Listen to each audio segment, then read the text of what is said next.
Let's get started with an overview of the Steam Deck as a CNC controller. We're taking a Steam Deck, which is a gaming console that runs on the Steam OS, and turning it into a CNC controller for a Duet3D mainboard.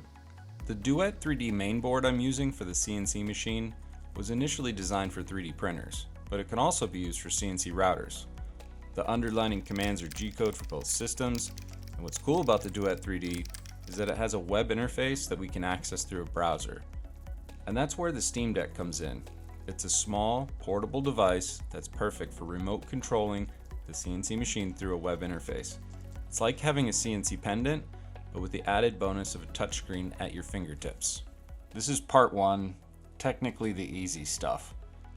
The easiest way that I found to create a shortcut on the desktop that will launch in full screen is to just open a terminal window. Here I'm using console, showing the path that it automatically opens in. We want to be on the desktop, and then from here just copy a link that opens Chrome.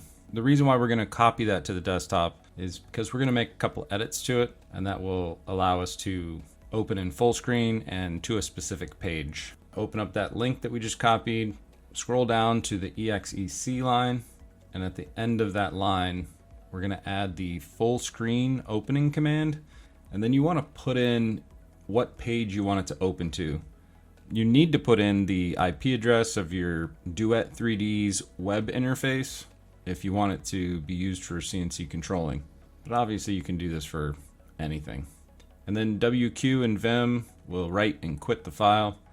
And then all that's left is double-clicking on the Chrome link that we just created, which will open the website in full screen mode to use on the Steam Deck. This is part two, where it's a little more complicated. The controls on the Steam Deck don't natively push buttons on the website. There's two ways to do this. Duet3D's web interface is written in Vue. It's open source code, you can change the code, or write a plugin. Personally, I went the more complicated route, as I'm more familiar with Node.js, React.js, using Nginx.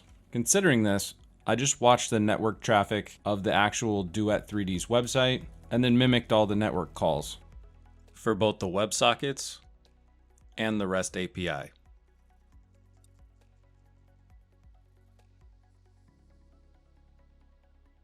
To capture the Steam Deck's controls, I added a key down event listener on the document object. The buttons I mapped as letters in the Steam Deck desktop mode. When the document event occurs, I send the REST calls. I'd like to say it was that simple, but CORS gets in the way, which is cross-origin resource sharing. It's something your browser tries to protect you from. So I set up Nginx to take both websites, the Duet website and my custom website, to use the same domain name. This allows you to send network commands to the same origin, even though they're separate web servers. And that's how I built the Steam Deck with the Duet3D mainboard. If you found this useful, or you plan on building one yourself, let me know in the comments below.